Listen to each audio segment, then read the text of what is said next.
میں M galleries تحریک point میں آپ کا استقبال کرتا ہوں۔ ناظرین، بھارتیہ جنتا پارٹی نے اگر وجود پایا ہے تو فقط مسلم دشمنی کے عوض ہی پایا ہے،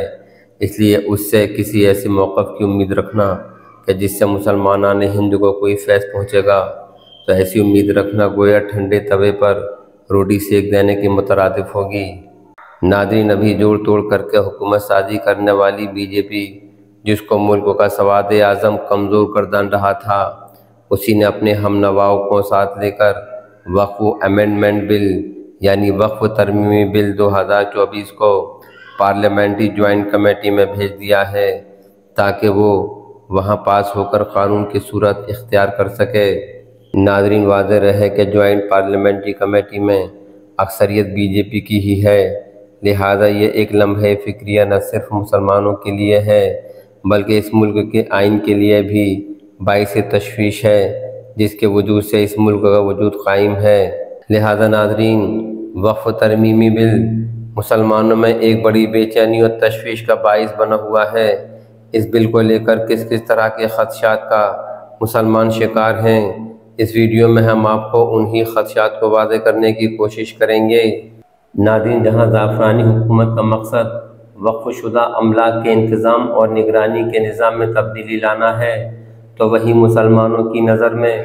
وقف ترمیمی بل وقف کی ہوئی جائیدادوں کو تباہ کرنے کے لیے اس قسم کی قانون سازی بی جے پی سرکار کی ایک منظم سازش ہے۔ اس کے لیے مسلمان ہر سطح پر اس بل کی مخالفت کر رہے ہیں اور کرنی بھی لازم ہے۔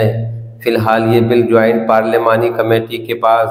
اس پر غور و خوض اور اپنی فائنل رائے دہی کے لیے بھیج دیا گیا ہے۔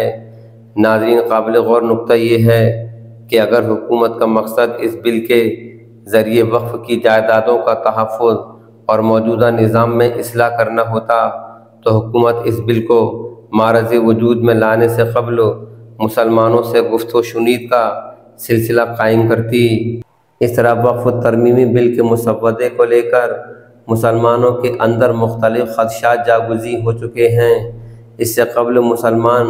وقف بورڈ کی کارکردگی اور نااہلی پر انگلی اٹھا لیتے تھے، لیکن اب تو اوقاف کی حیثیت ہی اس بل کے سبب خطرے میں پڑ گئی ہے، لہذا مسلمانوں کا اس بل کو لے کر مشوش ہونا فطری ہے۔ ناظرین، مسلمانوں کو ایک خدشہ یہ لاحق ہے کہ یہ بل وقف جائیدادوں کی ملکیت اور ان کے اختیارات پر ڈائریکٹ اثر انداز ہو سکتا ہے، کیونکہ اس بل میں یہ مذکور ہے کہ تمام اوقاف کی جائیدادوں کو وقف کی ملکیت ثابت کرنے کے لیے وقف ناموں کو پیش کرنا ضروری ہے۔ اگر یہ بل قانون کی شکل اختیار کر لیتا ہے تو اکثر وقف شدہ جائیدادوں جیسے قبرستان، مسجدیں، خانقاہیں، درگاہیں، مدرسے وغیرہ کی مالکانہ حیثیت ختم ہو جائے گی، کیونکہ ان کے وقف نامے محفوظ نہیں ہیں۔ ناظرین، کچھ وقف نامے گردش ایام کی نذر ہو گئے ہیں اور کچھ وقف بورڈ کی نااہلی کی بنیاد پر معدوم ہو گئے ہیں یا کرا دیے گئے ہیں،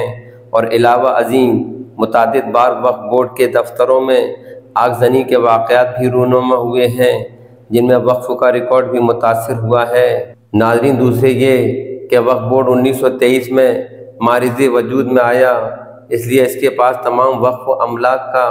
ریکارڈ موجود نہیں ہو سکتا ہے۔ ناظرین، دوسرا خدشہ مسلمانوں کو یہ لاحق ہے کہ یہ وقف ترمیمی بل موقوفہ جائیدادوں کے اداروں کی خود مختاری پر اثر انداز ہوگا، کیونکہ وقف بورڈ میں غیر مسلموں کو بھی رکھا جائے گا۔ ناظرین، اب سوال تو یہی پیدا ہوتا ہے کہ آخر وقف بورڈ میں غیر مسلموں کی موجودگی یا شمولیت کو بھلا کس طرح قانونی ٹھہرایا جا سکتا ہے؟ اگر حکومت دیگر قوموں اور مذہبوں کے اوقاف میں مسلمانوں کو نمائندگی دینے کی پہل کرتی ہے تو پھر مسلمان بھی وقف بورڈ میں غیر مسلموں کی نمائندگی پر سوال نہیں اٹھائیں گے، جبکہ حکومت اس راہ میں کوئی اقدام نہیں کر رہی ہے، کیونکہ حکومت اصل نشانہ تو مسلمانوں کی اوقاف کو کالعدم کر کے اپنے دائرۂ اختیار میں لینا چاہتی ہے۔ ناظرین، اس کے علاوہ اس بل میں یہ بھی کہا گیا ہے کہ وقف کی املاک کی حیثیت کو برقرار رکھنے یا اس کو منسوخ کرنے کا حتمی فیصلہ ضلع مجسٹریٹ یعنی ڈی ایم کو ہوگا۔ اس کا مطلب یہ ہے کہ وقف نامہ بھی کسی جائیداد کو وقف ثابت کرنے کے لیے کافی نہیں ہوگا، بلکہ ڈی ایم ہی یہ فیصلہ کرے گا کہ آخر اس وقف کی جائیداد کو بحال رکھا جائے گا یا اسے ختم کر دیا جائے گا۔ اس طرح اس بابت ڈی ایم کسی بھی معاملے کو دہائیوں تک التوا میں رکھ سکتا ہے، اور جب تک ڈی ایم مائی لارڈ کی طرح فائنل فیصلہ نہیں سنائے گا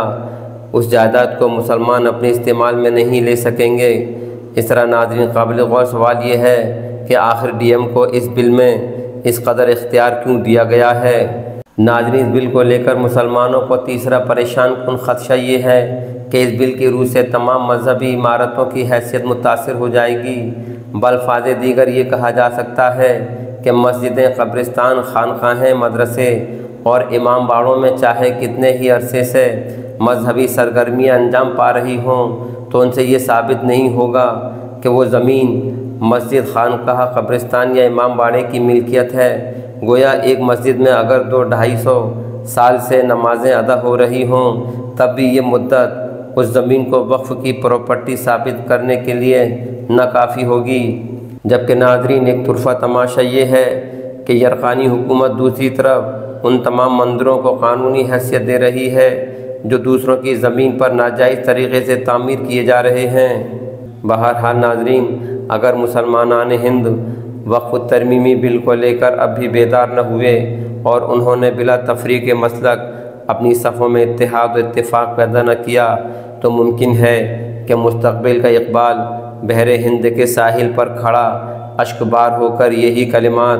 اپنی زبان سے ادا کرنے پر مجبور ہوگا کہ اے گلستان ہند، وہ دن ہے یاد تجھ کو، تھا تیری ڈالیوں میں جب آشیاں ہمارا۔